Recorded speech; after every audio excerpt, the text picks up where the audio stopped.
Salut, on continue la série d'essais. Donc le BL2S, moteur arrière, châssis haut. Donc moteur arrière, c'est mieux quand ça glisse, là ça accroche. Châssis bas, c'est mieux quand ça glisse, là on est haut et ça accroche. Donc on n'a rien de ce qu'il faut en fait pour rouler sur un circuit de ce genre.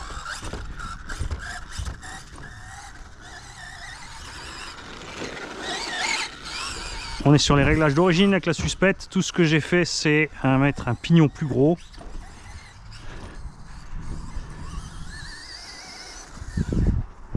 Pas mal. Je dirais que c'est juste bien là.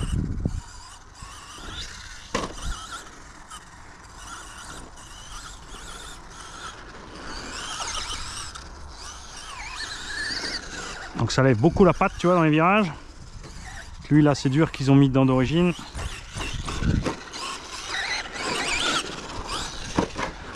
Et voilà, dès que tu vas un peu trop fort. Alors attends, j'ai le soleil dans la tronche là.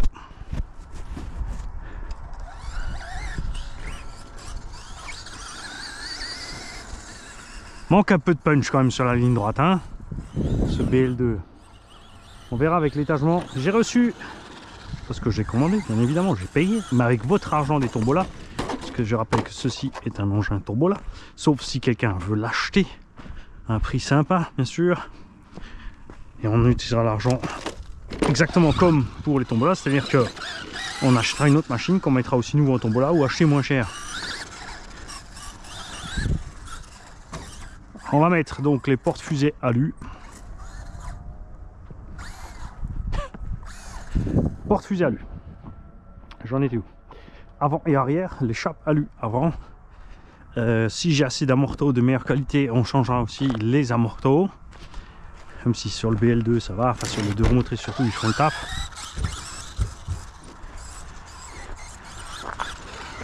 On a acheté le module 0,8 pour mettre dessus, spécial pour les deux roues motrices en acier, ainsi que les pignons qui vont avec. Donc on fera des essais. Parce que j'ai peur qu'à un moment quand même, vu le poids des bestiaux là, ça soit un peu lourd pour le petit 3650 3300 kV. Et Mani il va arrêter de papoter, il va se concentrer. Tu veux bien?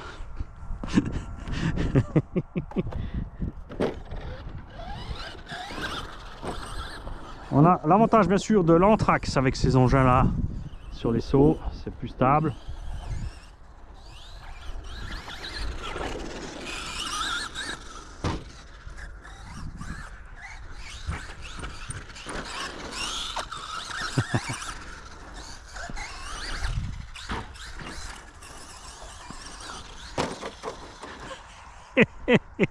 Mais t'as fini derrière, hein.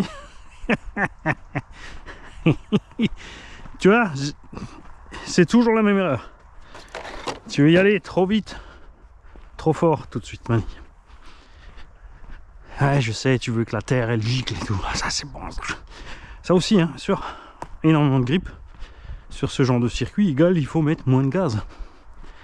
Puisque là où nous on patine, et on arrive à rouler avec un certain patinage, ici tu l'as pas, donc il faut être beaucoup plus précis gaz frein.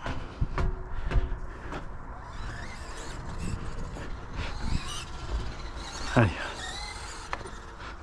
bon, il y a le puits mollo.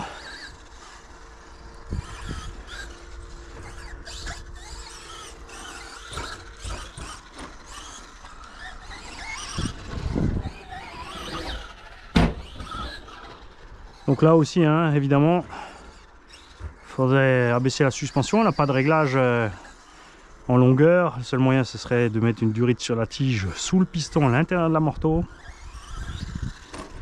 Ou d'avoir des amortos plus courts avec.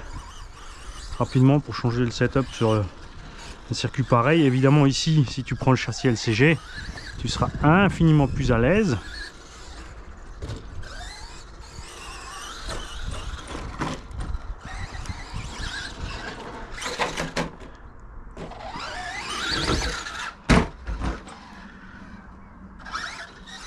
Qu'est-ce qui pète ce verre? Ce qui est bien aussi avec le BL2, c'est que dès que tu vas trop fort, t'as vu là il m'a coupé en fait. Il s'est mis à... Il a pris des chocs à l'atterrissage et du coup il fallait que je lâche totalement les gaz.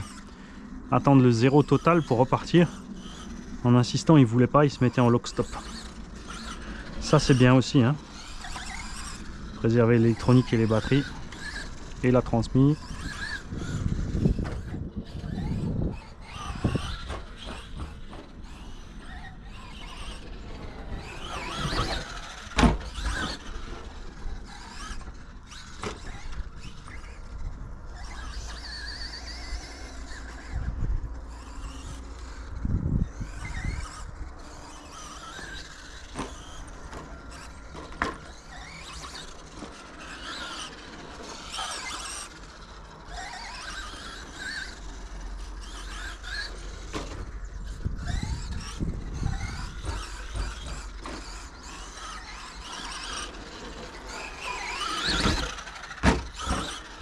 Tu vois, la vitesse suffit pas de t'affaire hein, pour faire le contre-appel sur les sauts principalement. Un peu de gouache en ligne droite, hein, malgré l'étagement.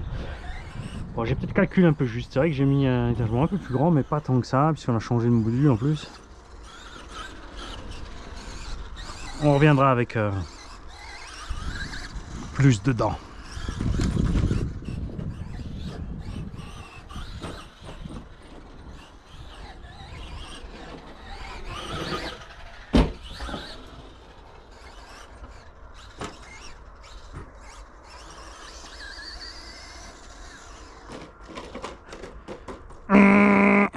Fatal driver.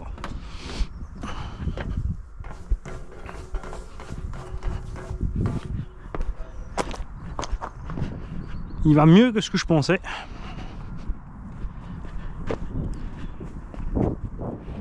C'est aussi peut-être parce que j'ai commencé par lui maintenant de remotrice et pas par le Fury, parce que l'autre avec son châssis bas, à mon avis là, le petit slashounet ici il va prendre une pilule terrible de la part du Fury.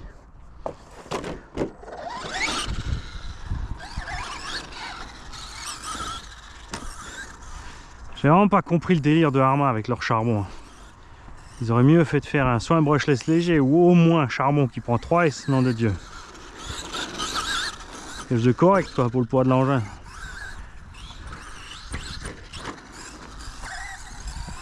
Il y a des moteurs de crawler en 3S, ils sont pas foutus d'en mettre ça dans un SC.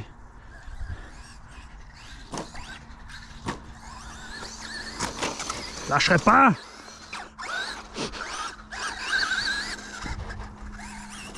Bonjour.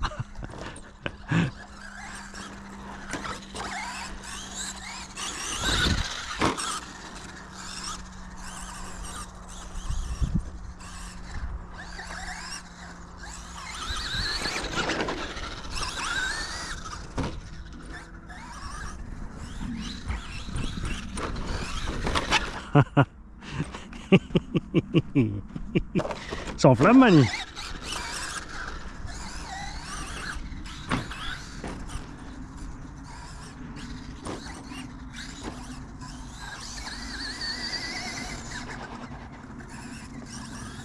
Ça va vraiment bien avec les Babe Goodrich là.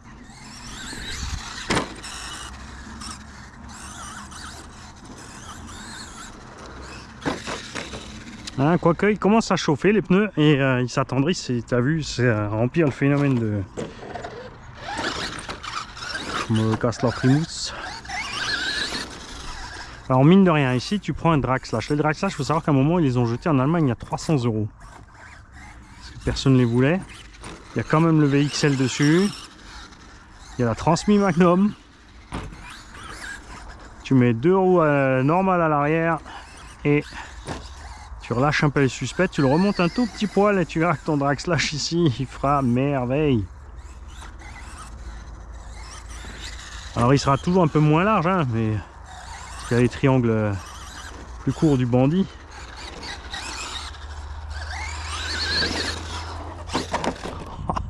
Ah oui, on chauffe là. Ah, les pneus ils chauffent. Là on s'est bainé sur un freinage dans le virage. Et tu vois, c'est là que c'est impressionnant de voir bien sûr les mecs rouler en 4.2 et 4.4 compétition indice. Parce que les pif-paf là, ils te les font à une vitesse les gars. Dément. Tu vois, dès que tu vas aller trop vite dans les virages, c'est mort. Bon, on va faire un dernier tour et ensuite on va passer sur le Fury. Parce que là c'est sûr que le pack il va durer 40 minutes. Et on n'a pas assez de temps pour passer tous les engins avant que le soleil descende. Tu vois ici là la partie serrée comme ça, attends, je vais te la refaire.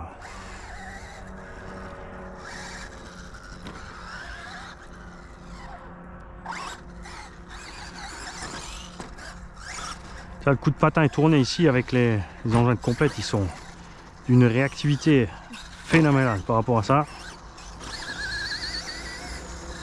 Après je trouve que c'est funky à rouler. Hein. Moi j'aime.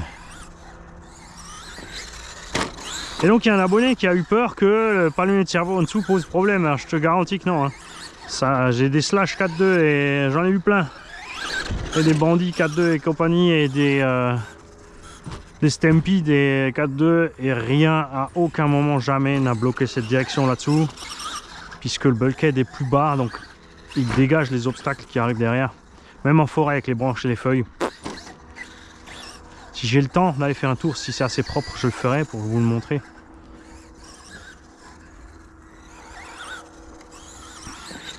Mais j'ai déjà des vidéos avec un Stampede de remotrice en forêt et t'as pas de soucis. Hein.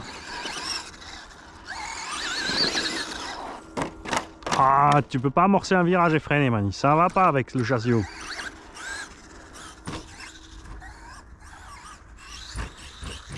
L'équilibre encore, vous avez vu, ça va avec la batterie assez devant.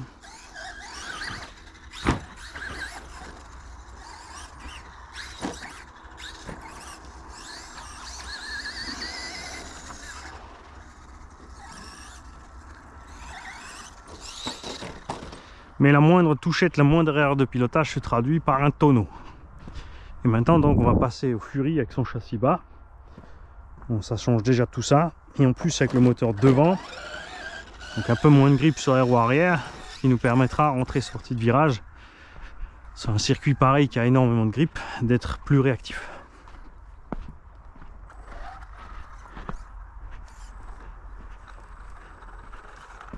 Alors, le Vortex, vous devez le savoir, est parti chez Ignace et Alexis. Et le Fury part chez Régis, le père d'Alexis. Donc c'est la famille qui m'a acheté toute ma série de Outlaw Rampage Pro. Je m'en faisais un, je le roulais un petit peu, ils me l'achetaient, j'en faisais un deuxième pour moi, ben ils en voulaient un deuxième, et ainsi de suite.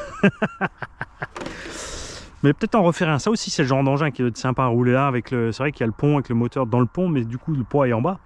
C'est en masse non suspendue avec une suspension bien douce et pas trop violent sur le combo. Ici ça peut être funky aussi. Il faudra juste trouver les pneus adaptés par contre. Allez, on se rejoint sur la vidéo du Fury, à tout de suite.